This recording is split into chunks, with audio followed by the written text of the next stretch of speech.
वंदे मातरम विद्यार्थी मित्रों, आज आपणे गणित विषय में समय संख्या विषे माहिती मेळवीशुं। गया विडियो में आपणे संख्याना प्रकार विषे माहिती मेळवी हती। एमां कया कया प्रकार हता संख्याओना? प्राकृतिक संख्या, पूर्ण संख्या, पूर्णांक संख्या अने समय संख्या। आज आपणे संख्याओना गुणधर्म विषे माहिती मेळववानी छे। तो एमां सौथी पहेलो गुणधर्म जे छे ए छे संवृत्तानो गुणधर्म। कयो गुणधर्म छे? संवृत्तानो गुणधर्म। संवृत्तानो गुणधर्म शुं कहे छे? कोईपण बे संख्याओनो सरवाळो, बादबाकी, गुणाकार के भागाकार करवामां आवे तो जवाबमां आपणने तेनी ते ज संख्या मळे छे। એટલે કે જો તમે બે પૂર્ણ સંખ્યાનો સરવાળો કરો તો જવાબમાં તમને બે પૂર્ણ સંખ્યા જ મળે છે। જો તમે પૂર્ણાંક સંખ્યાનો સરવાળો કરો તો જવાબમાં તમને પૂર્ણાંક સંખ્યા જ મળે છે। અને જો તમે બે સમય સંખ્યાનો સરવાળો કરો તો જવાબમાં તમને સમય સંખ્યા જ મળે છે। તો આપણે પહેલા પૂર્ણ સંખ્યા માટે વાત કરીએ, બરાબર છે। પૂર્ણ સંખ્યા માટે સરવાળાની ક્રિયા જોઈએ તો સરવાળાની ક્રિયામાં 2 + 5 नियम शू कहे छे के बे पूर्ण संख्यानो सरवाळो करवाथी जो जवाबमां तमने पूर्ण संख्या मळे तो ते संख्या संवृत छे तेम कहेवाय। तो बे जे छे ए पूर्ण संख्या कहेवाशे तो के हा। 5 ने पूर्ण संख्या कहेवाशे तो के हा। 2 + 5 बराबर जवाब शुं आव्यो तो के 7। तो 2 छे पूर्ण संख्या छे, 5 पण पूर्ण संख्या छे अने बंनेना सरवाळाथी आपने जे संख्या मळी ए पण केवी संख्या छे? पूर्ण संख्या छे। चलो बीजुं उदाहरण जोईए। 0 छे ने पूर्ण संख्या कहेवाय? हा। 6 छे ने पूर्ण संख्या कहेवाय तो के हा। बंनेना सरवाळाथी आपने जे संख्या मळी 0 + 6 बराबर 6। 6 ने पूर्ण संख्या कहेवाशे? हा। सौथी पहेला तो तमने ए खबर होवी जोईए कि पूर्ण संख्या में कोनो कोनो समावेश थाय छे। तो के पूर्ण संख्या में कोनो समावेश थाय? काले आपणे शीखाता 0 थी लईने अनंत सुधी। तो 2 पण पूर्ण संख्या छे, 5 पण पूर्ण संख्या छे अने 7 पण पूर्ण संख्या छे। 2 पूर्ण संख्याना सरवाळाथी जवाबमां पण आपणे पूर्ण संख्या ज मळी। तेथी पूर्ण संख्या सरवाळानी क्रिया माटे केवी गणाशे? संवृत। केवी गणाशे? संवृत गणाशे।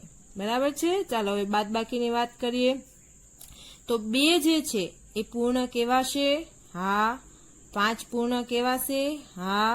2 - 5 तो जवाब शुं आव्यो? -3। आ पूर्ण संख्या छे, आ पण पूर्ण संख्या छे। -3 पूर्ण संख्या छे नथी। केम? तो के पूर्ण संख्यामां मात्र बधी ज धन संख्याओनो समावेश थाय छे, तेमां ऋण संख्यानो समावेश थतो નથી। તેથી -3 જે છે એ પૂર્ણ સંખ્યા ગણાશે નહીં। તો 2 પૂર્ણ સંખ્યાની બાદબાકીથી જવાબમાં આપણને પૂર્ણ સંખ્યા મળતી નથી। બીજું ઉદાહરણ જોઈએ તો કે 3 પૂર્ણ સંખ્યા છે? હા। 4 પૂર્ણ સંખ્યા છે? હા। -1 પૂર્ણ કહેવાશે? નહીં કહેવાય। એટલે पूर्ण संख्या बादबाकीनी क्रिया माटे संवृत नथी। केम नथी? तो के 2 पूर्ण संख्यानी बादबाकी करी तो आपणने जवाबमां पूर्ण संख्या मळती नथी। ऋण संख्या ने पूर्ण संख्या कही शकाय नहीं। बराबर छे। चालो हवे गुणाकार माटे वात करीए। 6 छे पूर्ण संख्या छे? हा। 1 छे पूर्ण संख्या छे? हा। 6 × 1 बराबर जवाब शुं आव्यो? 6। तो 6 पूर्ण संख्या कहेवाशे के नहीं कहेवाय? कहेवाशे।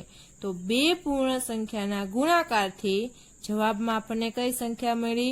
पूर्ण संख्या। बीजुं उदाहरण जोईए।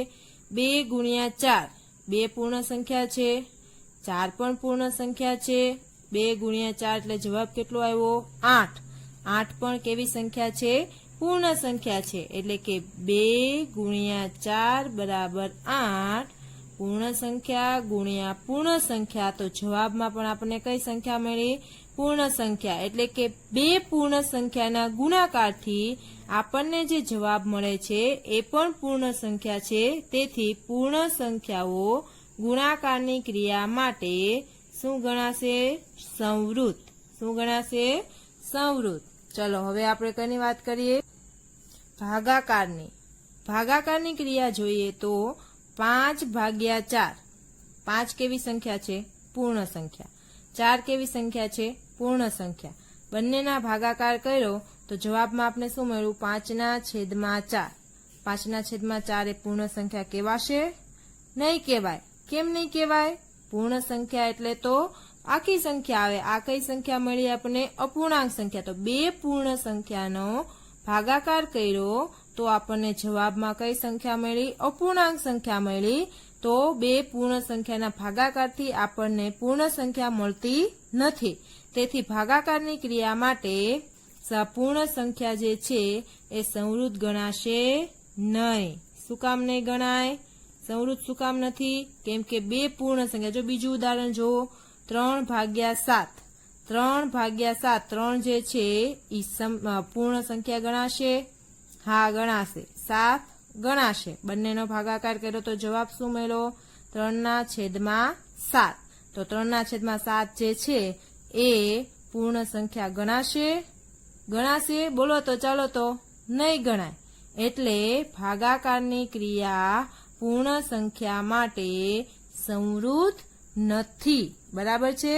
તો સમજ પડી પૂર્ણ સંખ્યા કઈ કઈ ક્રિયા માટે સંવૃત છે? સરવાળા અને ગુણાકાર. માત્ર સરવાળા અને ગુણાકારમાં જો બે પૂર્ણ સંખ્યાનો સરવાળો કરો તો જવાબમાં તમને પૂર્ણ સંખ્યા જ મળે છે, અને બે પૂર્ણ સંખ્યાનો ગુણાકાર કરો તો જવાબમાં તમને પૂર્ણ સંખ્યા જ મળે છે. બાદબાકી અને ભાગાકારની ક્રિયા પૂર્ણ સંખ્યામાં સંવૃતતા ધરાવતી નથી. 1 માર્ક્સના પ્રશ્નમાં પૂછાઈ શકે છે. બરાબર છે? હવે આપણે પૂર્ણાંક સંખ્યાઓ વિશે વાત કરીએ. તો પૂર્ણાંક સંખ્યામાં પહેલી ક્રિયા જોઈએ, સરવાળાની ક્રિયા. સરવાળાની ક્રિયામાં -8 વત્તા 5. -8 ને કેવી સંખ્યા કહેવાશે? પૂર્ણાંક સંખ્યા. 5 ને કેવી કહેવાશે? પૂર્ણાંક સંખ્યા. બંનેના સરવાળાથી જે જવાબ મળ્યો એ છે -3. તો -3 ને પૂર્ણાંક સંખ્યા કહેવાશે કે નહીં કહેવાય? કહેવાશે. પૂર્ણાંક સંખ્યામાં કોનો કોનો સમાવેશ થાય? ધન સંખ્યા, ઋણ સંખ્યા અને શૂન્યનો. તો જુઓ તો -3 જે છે એ કેવી છે? ઋણ સંખ્યા છે. તેથી તેનો પૂર્ણાંક સંખ્યામાં સમાવેશ થાય છે. તો -8 પણ પૂર્ણાંક સંખ્યા છે, 5 પણ પૂર્ણાંક સંખ્યા છે અને -3 પણ પૂર્ણાંક સંખ્યા છે. એટલે કે બે પૂર્ણાંક સંખ્યાના સરવાળાથી જવાબમાં પણ આપણને પૂર્ણાંક સંખ્યા જ મળે છે. બીજું ઉદાહરણ જોઈએ તો -7 પ્લસ -3.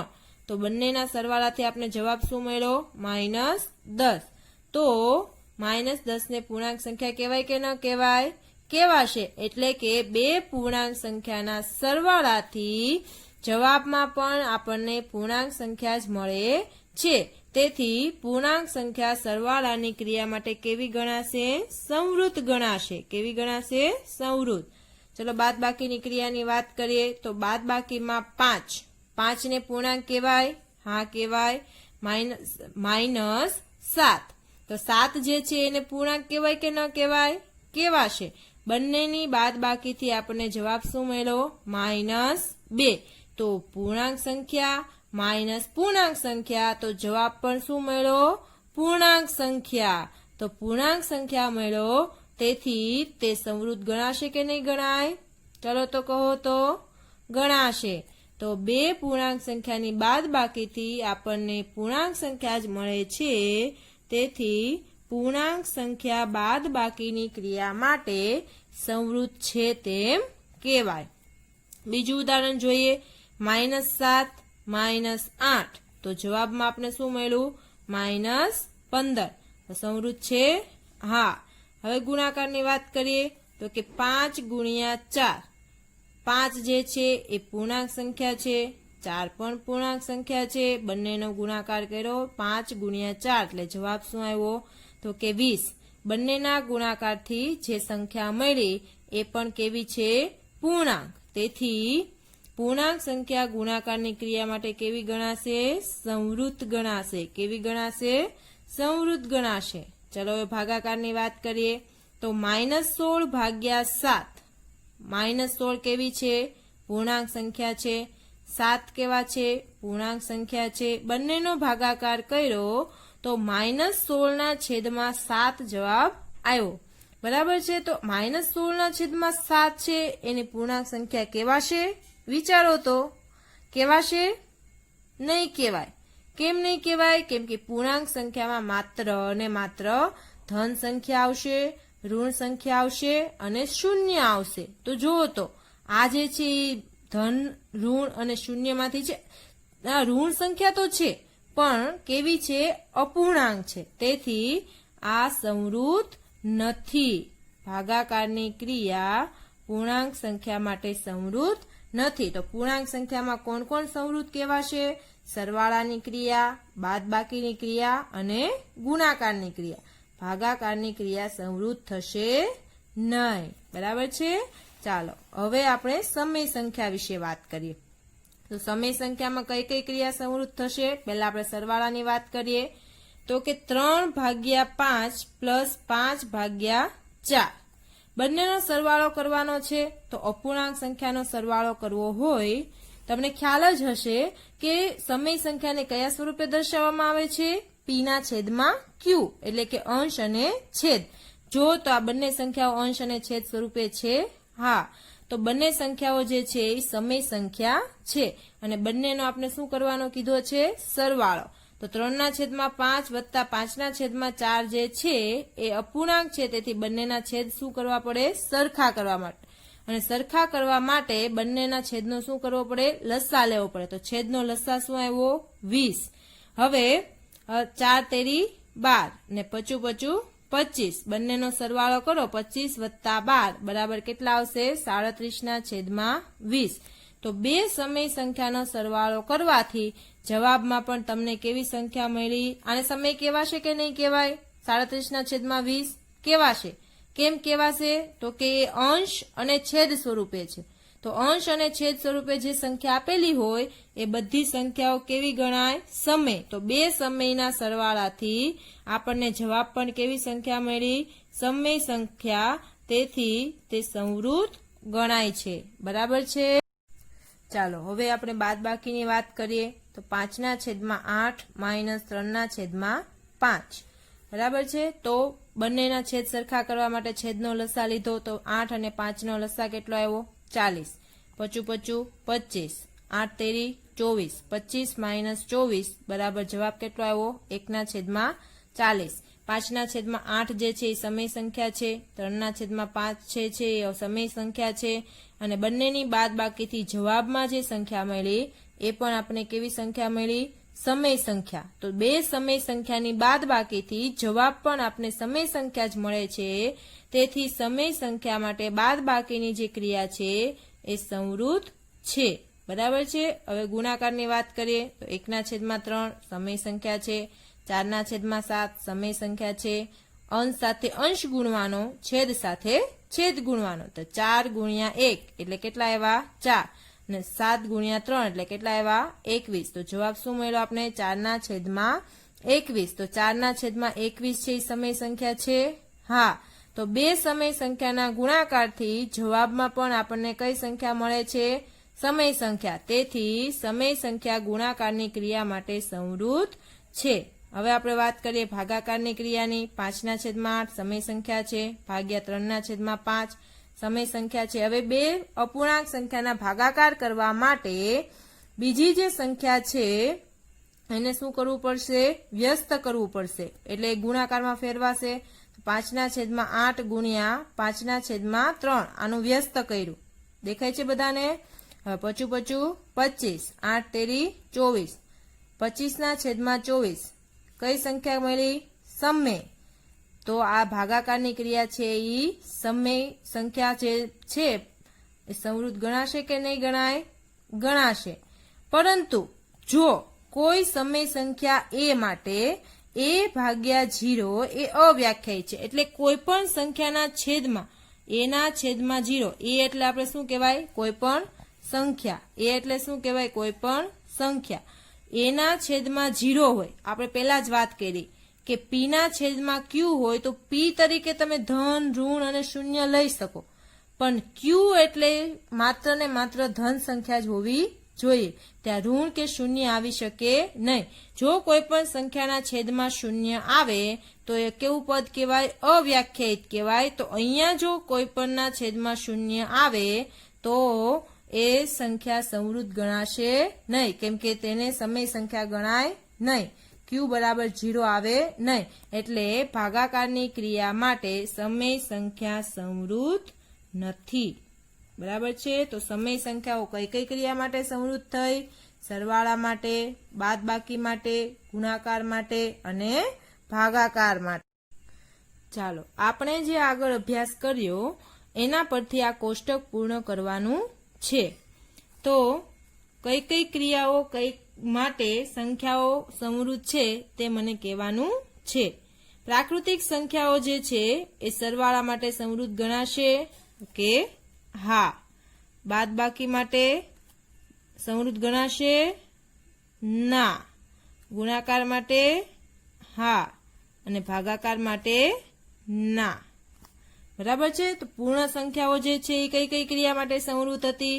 તો કે સરવાળા માટે હા, બાદબાકી માટે ના, ગુણાકાર માટે હા અને ભાગાકાર માટે ના. પૂર્ણાંક સંખ્યાઓ કઈ કઈ ક્રિયા માટે સમૃદ્ધ હતી? સરવાળા માટે હતી તો કે હા, બાદબાકી માટે હા, ગુણાકાર માટે હા, ભાગાકાર માટે ના. સમય સંખ્યાઓ કઈ કઈ ક્રિયા માટે સમૃદ્ધ હતી? સરવાળાની ક્રિયા માટે હા, બાદબાકી માટે હા, ગુણાકાર માટે હા, ભાગાકાર માટે ના. તો તમારે પણ આવું કોષ્ટક તમારી નોટબુકમાં દોરવાનું છે અને જેટલી માહિતી આજે સમજાવી એ બધી જ તમારી નોટબુકમાં ઉતારવાની છે. બરાબર છે. વંદે માતરમ.